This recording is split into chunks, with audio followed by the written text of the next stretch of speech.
आदाब, नमस्कार। आपका मेरी अपनी महफिल में एक बार फिर स्वागत है, इस्तकबाल है।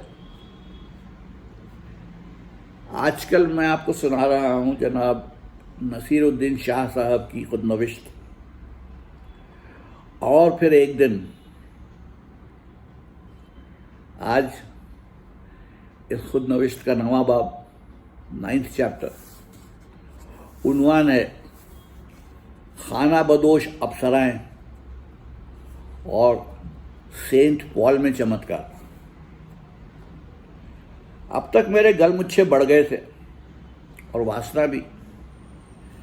एक अरसे से दाढ़ी बढ़ाना चाहता था, सो बाबा के सरधने जाने के बाद पहली बार वो भी कर सका।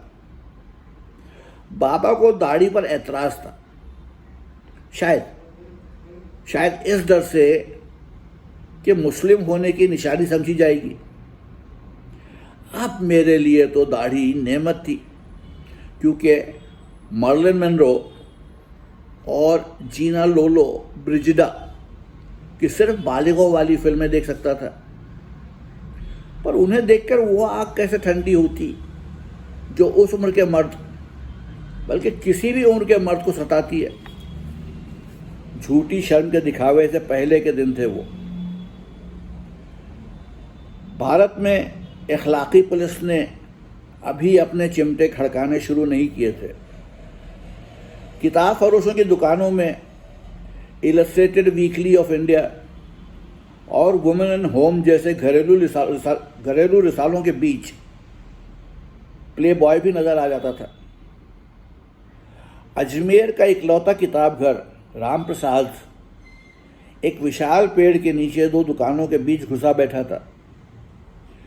वहाँ कई घंटे गुजारे मैंने और एक अजीबो गरीब Scandinavian Risala health and efficiency हाथ लगा, जो अपनी अपनी बस्तियों में मस्ती कर रहे तमाम उम्र के उरियानी पसंद लोगों की तस्वीरों से भरा था। जितनी बार भी देखो जी ना भरता। रात को जागे जागे सपने तो बहुत देखे, लेकिन अंधेरा सिर्फ रात का नहीं, जानकारी का भी था। मुश्तजनी से मैं अनजान था, लेकिन जब यारों में 5 उंगलियों की कसरत का जिक्र आता तो मान लिया जाता कि हर किसी को इसके मानी पता है। इस सब का लाजमी नतीजा था बुरे ख्वाब, जिनमें एक अजीब लज्जत तो थी, और जो मुझे बेपनाह हैरान करते और बाबा का गुस्सा भड़काते। अगर ये करते रहे तो अपनी सेहत का सत्यानाश कर लोगे। मैं उनका मतलब समझ नहीं पाता, ना उन्होंने कभी समझाने की कोशिश की। मंच पर मेरी अपनी दाढ़ी जेआर के चिपकाए क्रेप के रेशे से कहीं बेहतर तो लगती, लेकिन रे सेड्रिक से एक और नाटक करने की मिन्नतें करने के बावजूद वो गफलत में रहे। मेरे इल्म में इजाफा करने के लिए या शायद मुझसे पीछा छुड़ाने के लिए उन्होंने कहा, मैकबेथ और हैमलेट पढ़ो। ज़्यादातर लोग इन दोनों का फ़र्क नहीं जानते। मैं जानता था, क्योंकि मैंने कैंडल साहब को दोनों करते देखा था। सेड्रिक के दफ्तर से बाहर निकला भी नहीं था कि मैंने अपने आप को दीवानी हुई जा रही भीड़ के सामने दोनों किरदार निभाते हुए देखा। उनमें से कोई भी नाटक पढ़े बगैर मैंने मन ही मन में दोनों के पोस्टर भी तैयार कर लिए। कुछ हफ्तों बाद मैंने कुछ हिचकिचाते हुए सेड्रिक से कहा कि हम सेंट मेरी की लड़कियों के साथ रोमियो और जूलियट क्यों नहीं करते। तो एक मुहज्जिब सी गाली उनके होंठों तक आते आते रुक गई। तुम कभी वो भला नाटक पढ़ा भी है? और जो मैंने पढ़ने के लिए कहे थे वो डांट खाने के बाद ज़हीर की शेक्सपियर फिर से निकाली और लंगोट बांधकर रोमियो एंड जूलियट पढ़ने की कोशिश करने लगा। जब मैंने NSD में दाखला लिया तो ज़हीर ने भावुक होकर ये किताब मुझे तोहफे में दी और वो आज तक है मेरे पास। शेक्सपियर का नाटक पढ़ने की ये मेरी पहली कोशिश नहीं थी और जैसा कि कोई भी गवाही देगा, कुर्सी में आराम से बैठकर शेक्सपियर पढ़ना मुमकिन नहीं है। उसे शायरी की तरह बोलकर पढ़ना जरूरी है, यह तसव्वुर करते हुए कि मंच पर कैसे पेश किया जाए,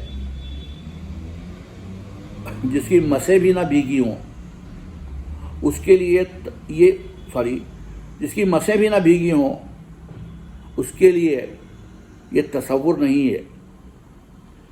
लेकिन धीरे धीरे रोमियो एंड जूलियट समझ में आने लगा। सबसे पहले समझ में आया कि रोमियो जैसे गमज़दा आशिक का रोल मेरे लिए नहीं है। वैसे भी यह नाटक होने की रत्ती भर उम्मीद नहीं थी। भर भर गलबैयाँ और चुम्माबाजी थी और मैं इतना अहमक नहीं रहा था कि ना जान सकूं कि ये लुभावना सपना सेंट मेरी की लड़कियों के साथ सच होने से रहा। फिर मैंने मर्चेंट ऑफ वेनिस पूरा पढ़ने की कोशिश की, पर बार बार शायलॉक के संवादों पर ही अटक जाता। वो सारे पहले से मुझे याद थे, इसलिए उसे भी तर्क कर दिया। मेरी बहसों मुबाहिसे की महारत भी बढ़ रही थी और अलग अलग सतहों पर, शहर, ज़िला और रियासत, इन अलग अलग सतहों पर स्कूल की नुमाइंदगी करके मैंने कामयाबी पाई। अजमेर से कोई 20 किलोमीटर दूर किशनगढ़ में रियासती सतह का एक मुकाबला सबसे यादगार साबित हुआ। लेकिन वाद विवाद बहसों मुबाहिसे की वजह से नहीं। कभी कभी पिकनिक के लिए या महज आवारागर्दी करने हम अपनी साइकिलों पर किशनगढ़ जाया करते थे और कस्बे के अंदर पहुंचते ही हमारी कामुक नीम जवां नजरें अलग अलग उम्र की कुछ औरतों पर पड़ती, जो एक खेत के पास गड़े 4-5 खेमों के बाहर कुछ ना कुछ करती हुई बैठी रहती। ये नटनियां कहलाती थी। नटनियां, ये शब्द वैश्या से भी भौंडा माना जाता था। हालांकि इसका मूल लोक नाटक में काम करने वाली लड़कियों से है। उन्हें खाना बदोश अप्सराएं कहना ज्यादा बेहतर होगा। सुना तो था, बहुत सस्ते में मिल जाती हैं, बेहद राल टपकाऊ, जाज़िब नजर चीज थी, पर अब तक हम में से कोई उनके पास तक नहीं फटका था। अब हम किशनगढ़ में ठहरे हुए थे। अंधेरा होने से पहले घर लौटना नहीं था, सो एक साथी मीर और मैंने फैसला किया कि उन खेमों में जाने की हिम्मत कर ही ली जाए। कुल मिलाकर हमारी दौलत 5 रुपए। मीर ने यकीन दिलाया काफ़ी होगी। उसे मालूम था 2-2 रुपए लगेंगे। गिरीश हमारे साथ नहीं था और JR ने मुंह चिढ़ाकर साथ चलने से इनकार कर दिया। ये बात HIV के रोशन होने से काफ़ी पहले की है, पर JR ने आगाह किया था कि कुछ लग गया तो मुतना भी दुश्वार हो जाएगा। 15 बरस की उम्र में सेक्स के बारे में बस इतना ही पता था। माफ कीजिएगा, 15 बरस की उम्र में सेक्स के बारे में बस उतना ही पता था जो मैंने मस्त राम की फाहिश किताबों में पढ़ा था। तलवार गई म्यान में और जन्नत का नज़ारा सामने जैसी बातें। आखिरकार अब स्त्री काया का भेद खुलने वाला था। मैं रेशमी चादरों पर लोटे मार रहा हूँगा। मरमरी टांगें मुझसे लिपटी होंगी। शमा की रोशनी में होठों का शहद चख रहा हूँगा। गुलाब और इत्र की खुशबू बसी होगी हर तरफ। मैंने मीर से पूछा कि ये अंदर डालने के बाद क्या? सिगरेट के कश पर मीर का गोया दम घुट गया। ठीक करके बोला, जब तक रोक सको रोके रहो। मैं गालिबन उन बहुत ही कम लोगों में हूँगा जो अपने हाथों कामदेव की पूजा करना सीखने से पहले संभोग कर पाए। उन खैमों की तरफ जब हम बढ़े तो दोगली नस्ल के कुछ बदमिजाज गुर्राते कुत्तों ने हमारा इस्तकबाल किया। 2 लड़कियां बाहर मौजूद थी। थोड़ी देर में एक और बाहर आई, उनसे उम्र में बड़ी। मीर ने सौदेबाजी बड़ी उस्तादी से की। जल्दी मामला तय हो गया। दोनों कम उम्र लड़कियों में से एक ही हम दोनों को पसंद आई, पर गदर से बचने के लिए हमने फैसला लड़कियों पर छोड़ दिया। जो आकर्षण मुझे लगा था 2 तरफा साबित हुआ और चिक्कटदार 4 रुपयों के इस हाथ से उस हाथ जाने के बाद मैंने अपने आप को उस औरत के साथ अकेला पाया जो मुझे इब्तिदाई मर्दानगी का रास्ता दिखाने वाली थी।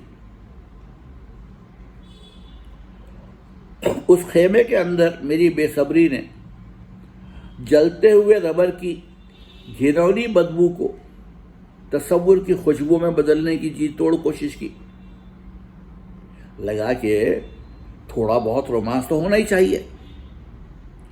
रोमांस के बादशाह शम्मी कपूर की अदाओं का तकाजा था कि ऐसे वक्त औरत को बाहों में भरकर उसे बिस्तर पर लिटा दिया जाए, पर बात बनी नहीं। वो कुछ ज्यादा भारी निकली और उसके पास फजूल बातों का वक्त भी नहीं था। काम करना था उसे। जब मेरे हाथ उसके सीने के आसपास मंडराने लगे तो उन पर चपेट मारकर उसने खेमे का चीथड़ेदार पर्दा गिराया, अपना कुर्ता थोड़ी के नीचे दबाकर शलवार का नाड़ा खोला और चल की हिदायत देकर बिस्तर पर लेट गई। टांगे हवा में, शलवार उसके एक टखने से झूलती हुई। मैं वासना की गिरफ्त में हुआ जा रहा था। मैं वासना की गिरफ्त में दीवाना हुआ जा रहा था। मुझे नहीं पता था कि उस तजुर्बे के बाद सेक्स के बारे में मेरा भरम टूटा या ऐसे और हजारों भरम मैंने पाले। पहली बार चरम सुख का तजुर्बा करने जा रहा था। मेरी पतलून नीचे सरकी हुई थी और लठमार ढंग से मुझे नटनी रास्ता दिखा रही थी, जिसने कहीं और छूने या चूमने तक नहीं दिया मुझे। आखिर बहुत बड़ी रियायत के तौर पर, शायद इसलिए कि मैं उसे पसंद था, उसने मुझे बस 2-1 पल के लिए अपनी चोली के अंदर हाथ डालने दिया। टटोल मटोल में उसका बटन टूट गया और जोरदार रंगीले सुरों में इजलास के खात्मे का ऐलान हुआ। लड़खड़ाता हुआ जब मैं बाहर निकला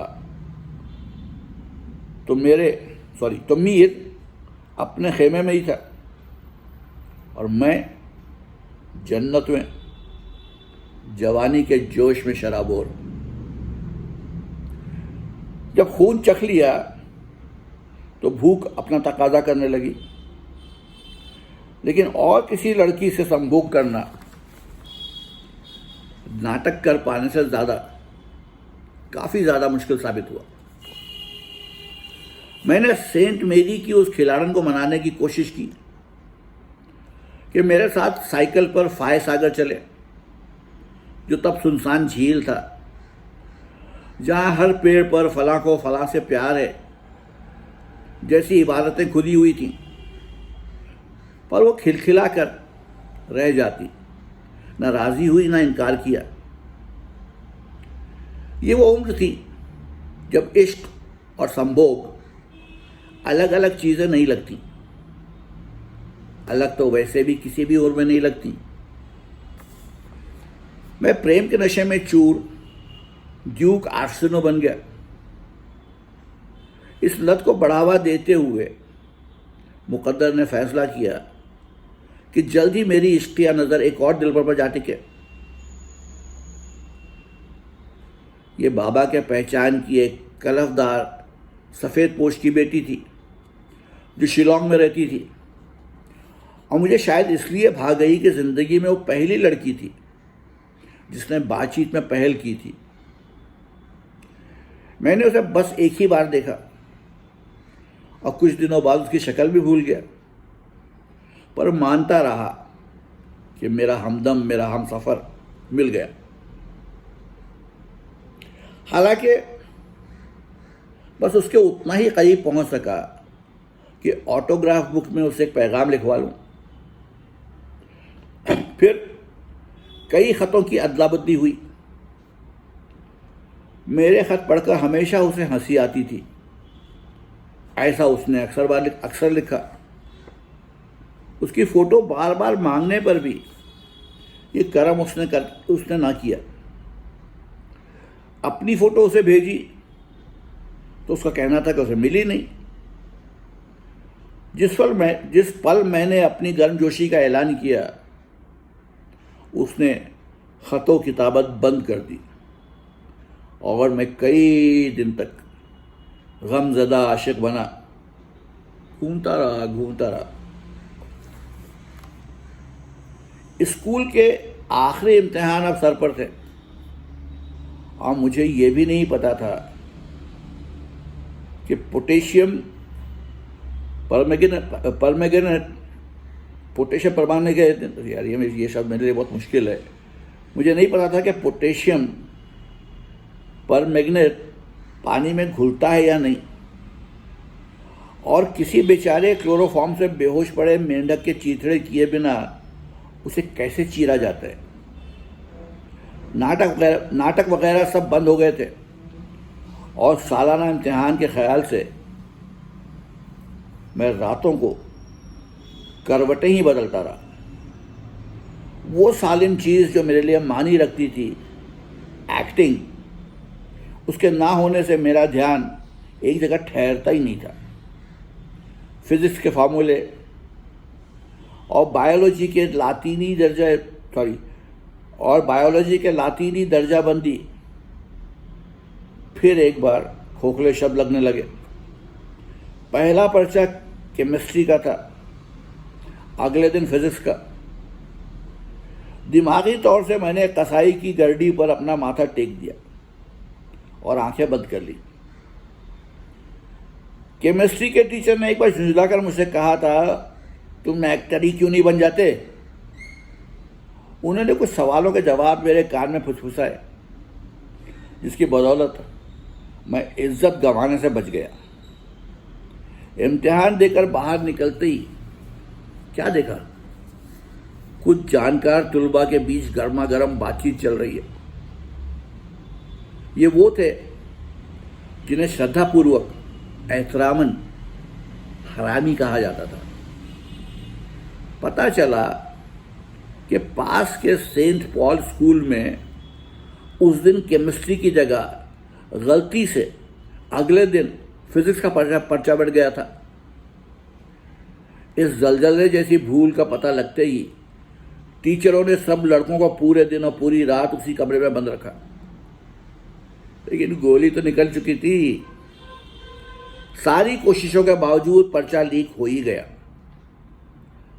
जिन बंदों ने यह कारनामा किया, मैं उनके जुगाड़ूपन को आज तक दुआएं देता हूं। जब वो फिजिक्स सवालनामा हमने पढ़ा, तौबा तौबा तौबा।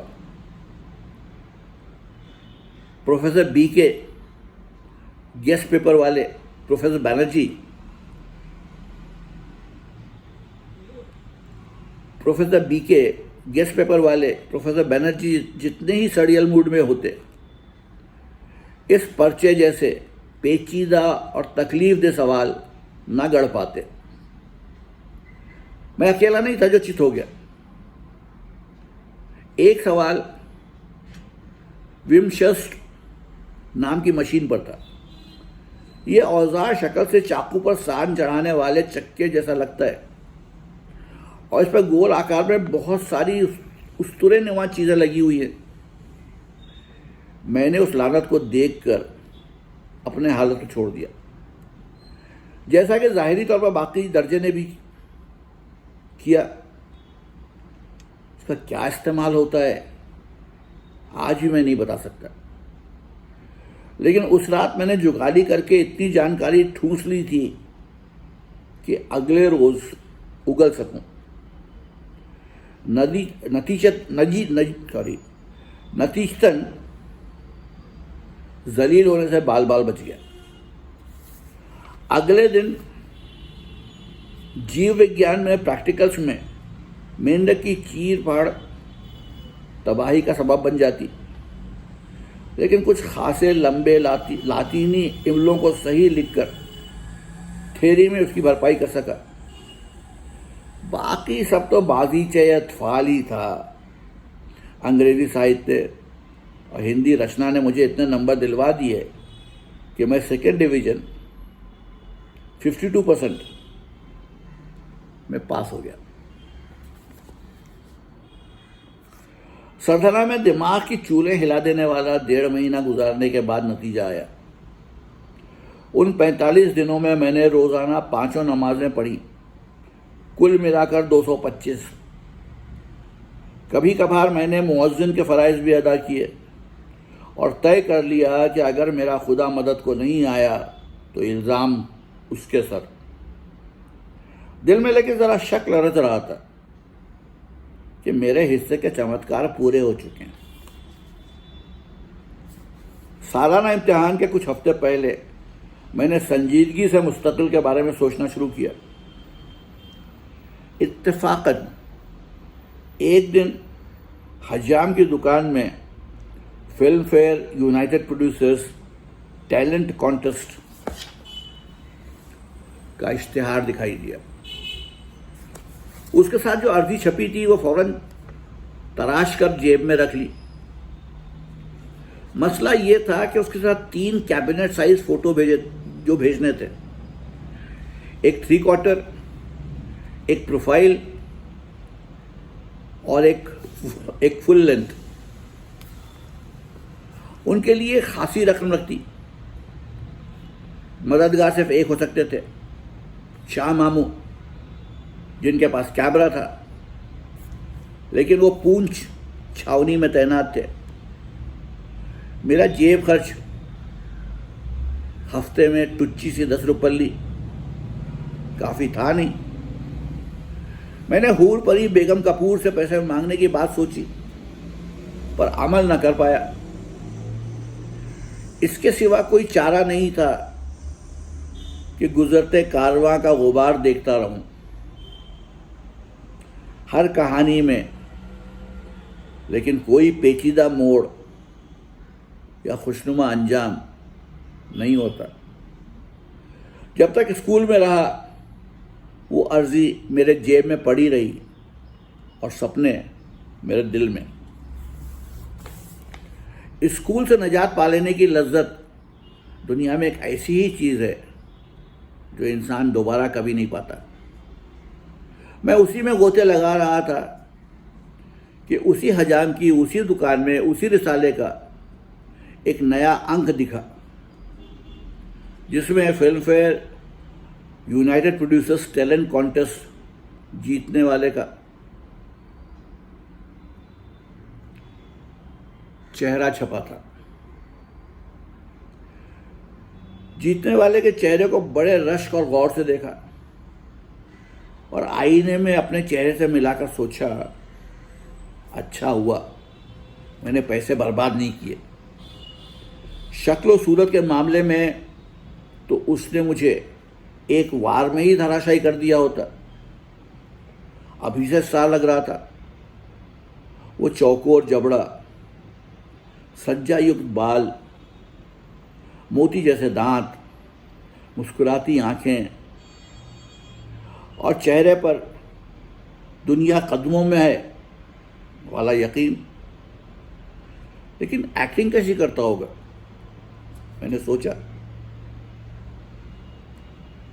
फिल्म इंडस्ट्री के धुरंधर छाती ठोंक कर उसकी काबिलियत की गवाही दे रहे थे, तो भोंदू तो वो हो नहीं सकता था। काश मुझे भी कुदरत ने उस जैसा चेहरा दिया होता।